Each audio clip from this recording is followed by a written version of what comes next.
What's up guys, Vress here. In this video we're going to take a look at Chronicles of Elyria, the new sandbox MMORPG currently in development at Soulbound Studios.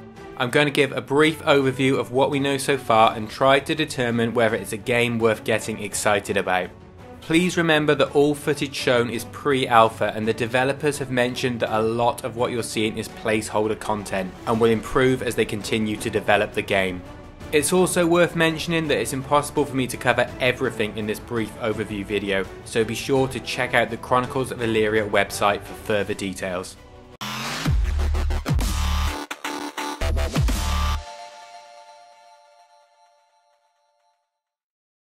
Let's start with a very quick bit of background. Chronicles of Elyria is being developed by Soulbound Studios, a team comprised of MMO veterans who have worked at companies such as Microsoft Game Studios, Sony Online Entertainment and Bungie, among others. We don't currently have a release date for the game. Anyway, let's get on to the features of the game, starting with aging and dying. The game features different forms of what would usually be considered dying in an MMO. Firstly, there's incapacitation, where you're essentially knocked out and can be revived. Secondly, there's spirit walking, which will occur if someone implements a killing blow when you're incapacitated. Spirit walking will become more and more difficult as you become older, and eventually you won't be able to retrieve your corpse in time and will die permanently. Aging will actually affect your character's physical appearance, as will other factors such as diet and physical activity, and by the end of your life you'll actually look like an old person. If you were wondering, the estimated lifespan of a character is around 12 months in real time. However, when you die there is a form of continuity in the soul system. You can use your soul to create a new playable character who will benefit from this soul and be able to learn certain skills faster. As you're able to actually have children in the game, you could choose to pass your soul onto one of them, thus continuing the legacy of your character. This leads neatly into the family system. Rather than picking a class, you'll pick a family, and instead of starting in a standard NPC starter town, you'll grow up wherever that family is located in the world. You'll have stats and abilities based on your family, and perhaps most interestingly of all, you'll actually look like your family, meaning that people could actually identify which family you're from in the world just by looking at you. I think this is a pretty cool feature, and not one that I've seen implemented elsewhere. Another important mechanic regarding family that's worth a quick mention is the Bolstering System. This system allows a higher level player to pass attributes to a lower level family member when playing together, meaning that you can still play with your friends and not feel like total dead weight even if they're a higher level than you. So moving on from family mechanics, let's take a look at the world itself. The developers at Soulbound Studios have promised truly dynamic environments. The world itself will change based on player decisions. Wildlife will grow and die. Buildings will be overcome by nature and eventually destroyed if they're not maintained. And seasons will impact what you can grow and the animals you encounter in the wild. This level of dynamism in the world sounds pretty awesome, but it's notoriously difficult to pull off. I'm looking forward to watching this feature develop and seeing how the team address the different challenges presented. Moving on to combat, the game will feature a skill-based combat system. It promises to be quite tactical in nature, and from what the developers have mentioned so far, it sounds like it draws from combat in games like Dark Souls. The way they're talking about the combat system makes me think of For Honor too. I think it's going to be the type of combat that is very difficult to master, and skill will likely be a much bigger factor than gear.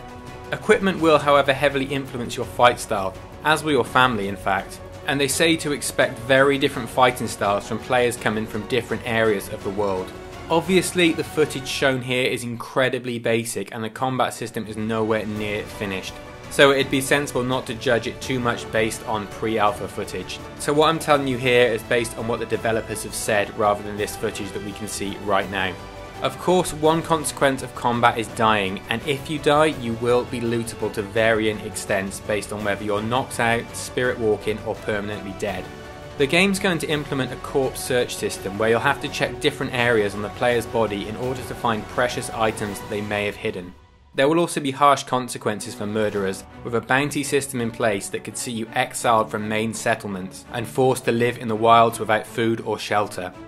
Next up, let's take a look at contracts and quests. The game won't feature a traditional questing system. You won't turn up at a quest hub and find NPCs with question marks over their heads. Instead, you'll gain contracts based on dynamic events that are going on in the world. Apparently, there are going to be two different kinds of contracts, explicit and implicit. When you sign an explicit contract, you're binding yourself to delivering on your end of the bargain, and there will be consequences if you fail to do so. Quests will come mostly from explicit contracts from what I understand.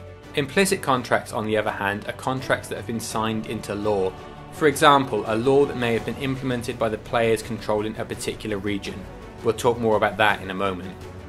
Personally, I think this sounds like a really cool system, and if executed well, could be quite revolutionary in the genre. The next feature I want to talk about is the Nobility. There'll be a political hierarchy in place in Chronicles of Elyria, and players will be able to hold positions such as Baron, Duke, Duchess, and even King or Queen. And rather than this being just a meaningless title, these players will control vast areas of the world, entire kingdoms in the case of kings and queens. These titles will initially go to some of the bigger contributors on Kickstarter from what I understand, but they won't necessarily hold on to them for long, as kingdoms can fall a lot faster than they're built. Players will be able to lay waste to a kingdom and usurp the throne. I can definitely see some serious Game of Thrones style politics happening here.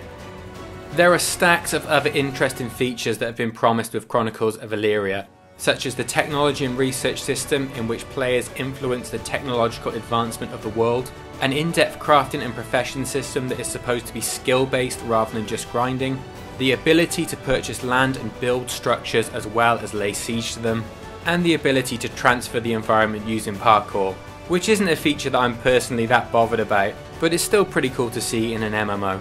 Like I said at the start, to find out more about any of these features, I'd suggest checking the Chronicles of Elyria website, as it's not something that I can cover in enough detail in this brief overview video. In summary, the features promised by Chronicles of Elyria look pretty incredible. I'm not sure how I feel about being pushed around as a peasant to some land baron, but the concept of this political system is undeniably interesting. One thing I will say is that the game seems incredibly ambitious, and this does raise some concerns around whether such a small team can accomplish this. However, I'm always in favour of giving the benefit of the doubt, and I really do hope they succeed. So there you have it, my brief overview of Chronicles of Elyria. Really interested to hear your thoughts in the comments down below. Also, if you liked the video, please remember to give it a thumbs up and subscribe to my channel for regular content, and I will see you next time.